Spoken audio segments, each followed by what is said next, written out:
বইঘরে আপনাকে স্বাগতম। আমাদের আজকের নিবেদন মোহাম্মদ জাফর ইকবালের লেখা দীপু নাম্বার 2। গল্পটির আজ ৮ম পর্ব। গল্প পাঠে আমি স্মৃতি।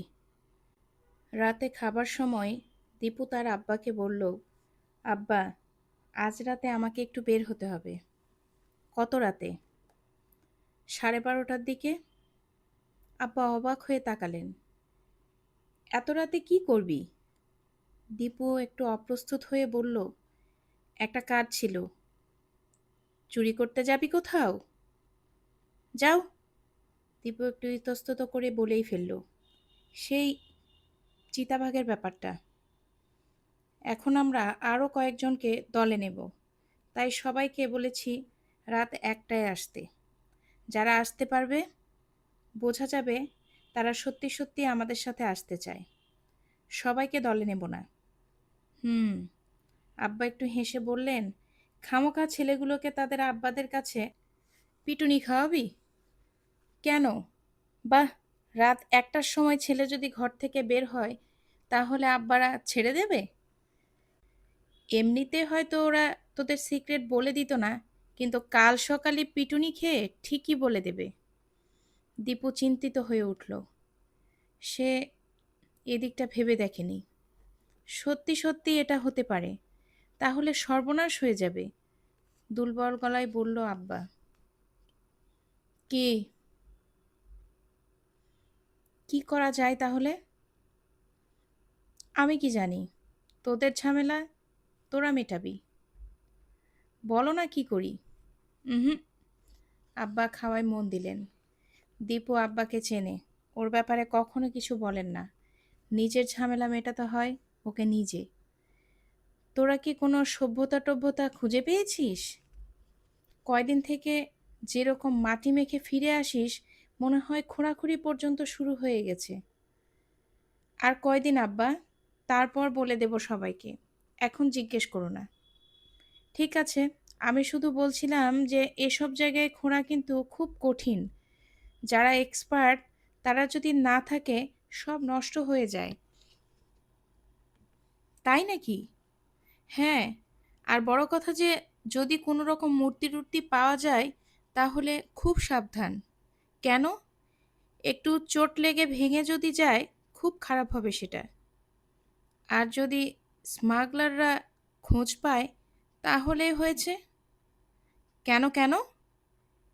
এদেশে এসব জিনিস বেচাকেনা করা যায় না, কিন্তু কোনোভাবে যদি দেশের বাইরে নিতে পারে, তাহলে হাজার হাজার টাকায় বিক্রি হয়। তাই স্মাগলাররা সব সময় ছকছক করে ঘুরে বেড়ায়। পড়িসনি খবরের কাগজে মিউজিয়াম থেকে মূর্তি চুরি হয় রোজ? দীপু জানতো না এত সব কিছু হতে পারে তাদের কালাচিতায়।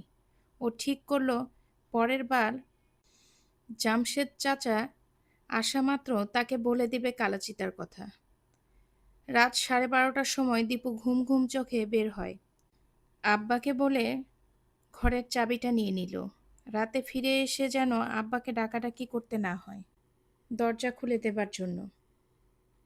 এত রাতে একা একা যেতে ওর ভয় করছিল। কিসের ভয়, এটা কে জানে? ও খুব ভালো করে জানে ভূত বলে কিছু নেই।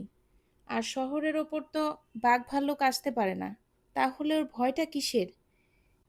নিজেকে সাহস দিয়ে ও রাস্তার একপাশ দিয়ে গুটি গুটি হেঁটে চলল। স্কুলের মাঠটা নির্জন। গেট বন্ধ বলে ওকে দেয়াল টপকে ঢুকতে হলো।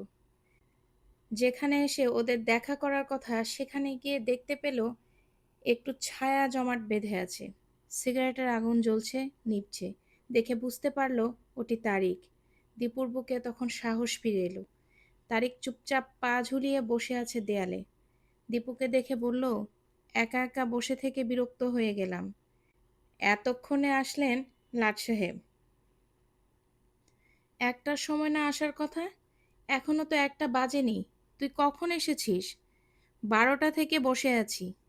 এত আগে এসেছিস কেন? সেকেন্ড শো সিনেমা দেখে এলাম। এত রাতে আর বাসায় গিয়ে কি করব? কি সিনেমা দেখলি? অবুঝ হৃদয়, কি একটা বই! আহা! লাস্ট সিনে চোখে একেবারে পানি এসে যায়। কেউ আসবে বলে তো মনে হয়? তারিক ঠোঁট উল্টিয়ে বলল, কে জানে, না এলে নাই। ঠিক এই সময়ে দেখা গেল গুটি গুটি কে যেন আসছে। কাছে আসতেই বোঝা গেল বাবু। একটু কাঁপছে শীতে।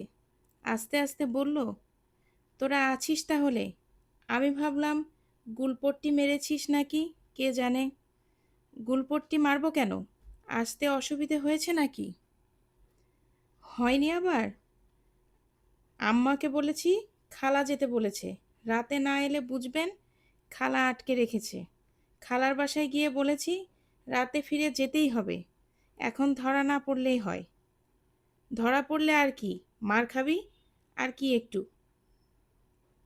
এই সময় দেখা গেল আরও দুজন গুটি গুটি এগিয়ে আসছে। কাছে আসতেই দেখা গেল দিলু আর মঞ্জু। তোরা আছিস তাহলে? আর কেউ আসেনি? এই তো বাবু এসেছে। অসুবিধা হয়নি? না, আমি আম্মাকে বলেছি দিলুর বাসায় থাকবো। দিলু বলেছে আমার বাসায় থাকবে। অঙ্ক করব রাতে। গুড, এই তো বুদ্ধি। ঠিক এই সময়ে শেয়ালের ডাক শোনা গেল। 1 সেকেন্ডের জন্য ভয় পেয়ে গিয়েছিল সবাই।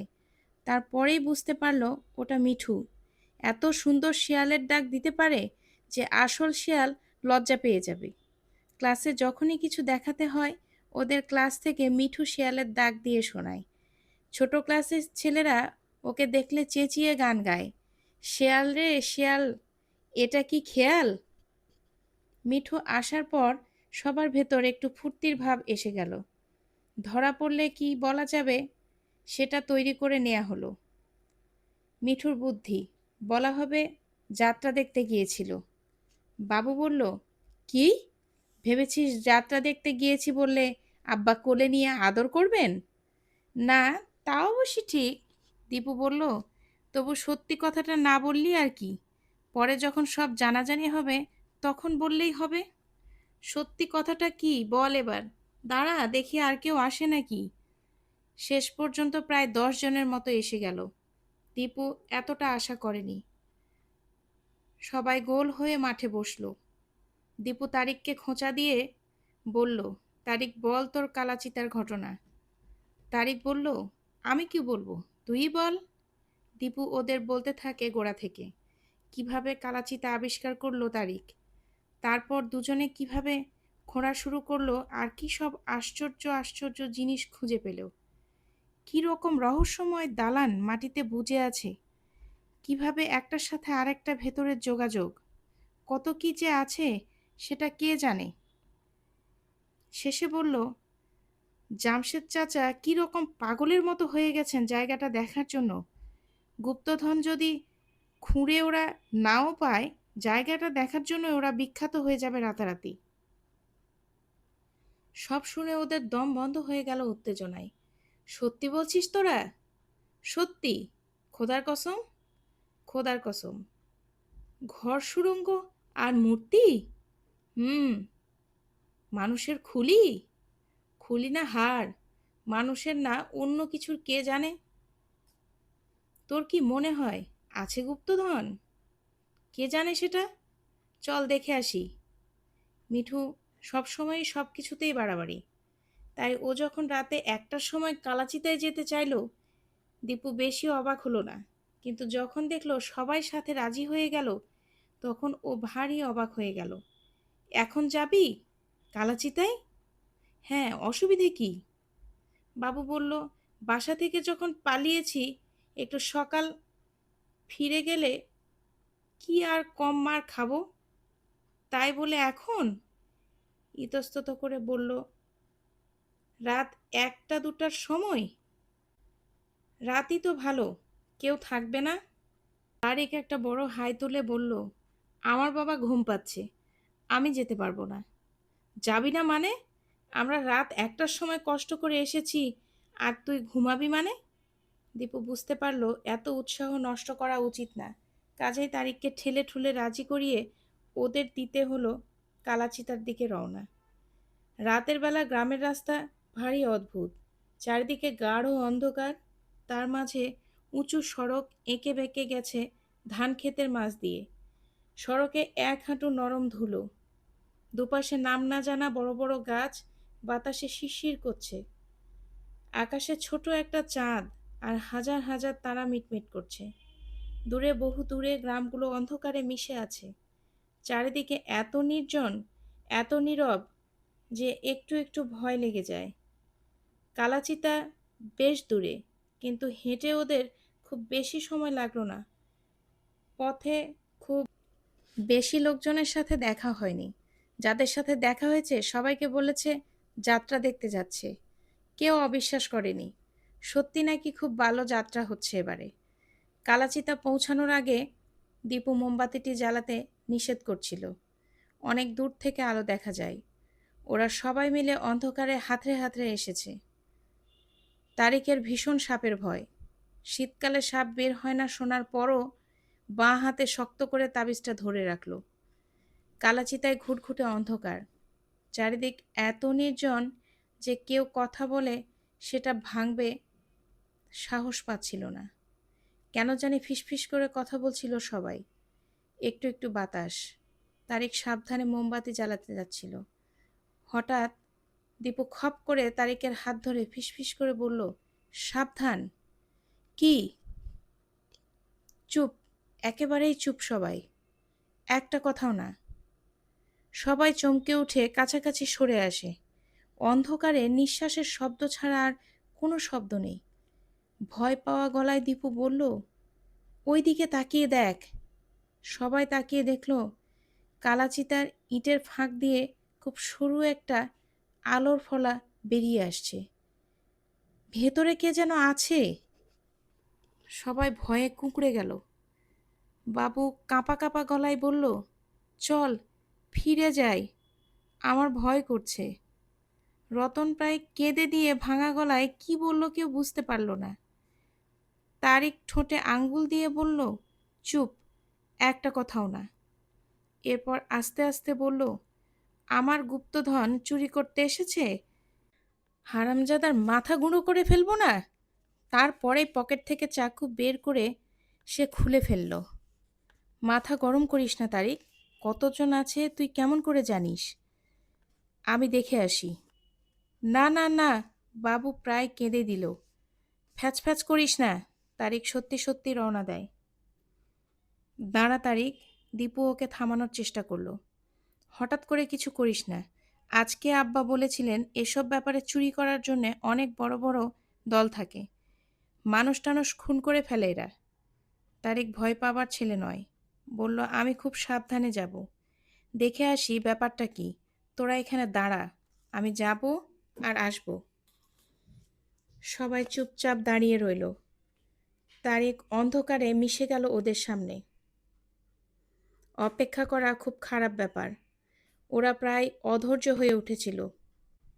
ঠিক সেই সময়ে হঠাৎ প্রচণ্ড চিৎকার আর হুটোপুটি শুনতে পেল। এক সেকেন্ডের জন্য একটা টর্চ লাইট জ্বলে উঠে নিভে গেল। আর তারা সবাই দেখতে পেল কালো মতো একটা লোক তারিককে জাপটে ধরে ফেলেছে। উঠে দৌড় মারার প্রবল ইচ্ছাটাকে জোর করে চেপে রেখে দীপু সবাইকে নিয়ে ঘাপটি মেরে বসে রইল। বুক ধকধক করে এত জোরে শব্দ করতে লাগলো যে মনে হলো শব্দ শুনে বুঝি ওদেরও ধরতে লোকজন চলে আসবে। মিনিট কয়েক লাগলো ওদের ঠান্ডা হতে। দীপু ফিসফিস করে বলল, খুব সাবধানে একজন একজন করে জঙ্গলের ভেতর ঢুকে পড়। খবরদার, একটুও শব্দ করবি না। সবাই মিলে জঙ্গলের ভেতরে গিয়ে একত্র হতে বেশিক্ষণ লাগলো না। ভয়ে সবার মুখ শুকিয়ে গেছে। নান্টু ফ্যাচ ফ্যাচ করে কাঁদতে শুরু করলো অভ্যাস মতো। বাবু ভাঙা গলায় বলল, তারিককে মেরে ফেলেনি তো?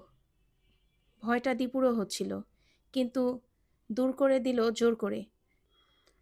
বলল, আরে ধ্যাত, তুই না বললি এরা মানুষ খুন করে ফেলে, তাই বলে তারিককে কেন মারতে যাবে? তাহলে ওরকম শব্দ হলো কেন? নিশ্চয়ই চাকুটাকু মেরেছে। দূর, হঠাৎ করে ধরেছে তাই চমকে উঠে ওরকম চিৎকার করেছে। বলেছে তোকে, কি ঝামেলায় পড়লাম, তোর সাথে আসাই উচিত হয়নি। রাগে দীপুর মেজাজ খারাপ হয়ে গেল। আস্তে আস্তে খুব ঠান্ডা গলায় বলল, কার কার মনে হচ্ছে আমার সাথে আসা উচিত হয়নি? সবাই চুপ করে রইল। নান্টু শুধু গজগজ করে কি জানি বলল। কেউ বুঝতে পারল না। তারিক কি বিপদে পড়েছে কিছু জানি না। বেঁচে আছে না মেরে ফেলেছে সেটা পর্যন্ত জানি না। আর তুই তোর নিজের কথা ভাবছিস? লজ্জা করে না? ঠিক আছে, দীপু ঠান্ডা গলায় নান্টুকে বলল, তারিককে কিভাবে ছুটিয়ে আনবো সেটা আমরা ঠিক করব। তুই বাসায় চলে যা, গিয়ে তোর আম্মার সাথে লেপ গায়ে দিয়ে ঘুমিয়ে স্বপ্ন দেখ গিয়ে। যা। নান্টু লজ্জায় লাল হয়ে বলল, আমি কি তাই বললাম নাকি? আমি বলছিলাম।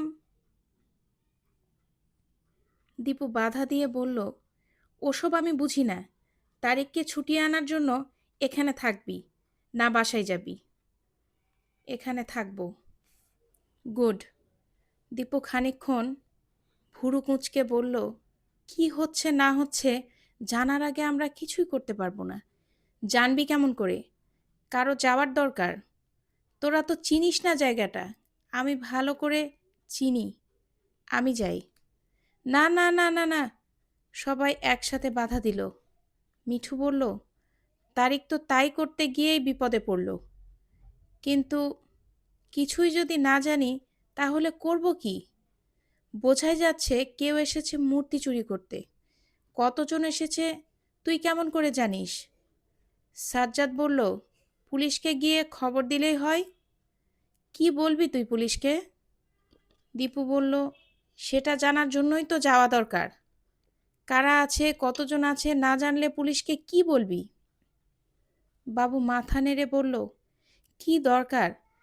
তারিক বিপদে পড়েছে, এখন তাকে বাঁচানোর জন্য আরেকজন বিপদে পড়ার কোনো মানে হয় না। তার মানে তারিককে বাঁচানোর চেষ্টা করব না? আর বিপদে পড়ব সেটা কে বলল? তারিক জানতো না বাইরে কেউ আছে, তাই সোজা হেঁটে গিয়েছিল। আমি সাবধানে যাব। কিন্তু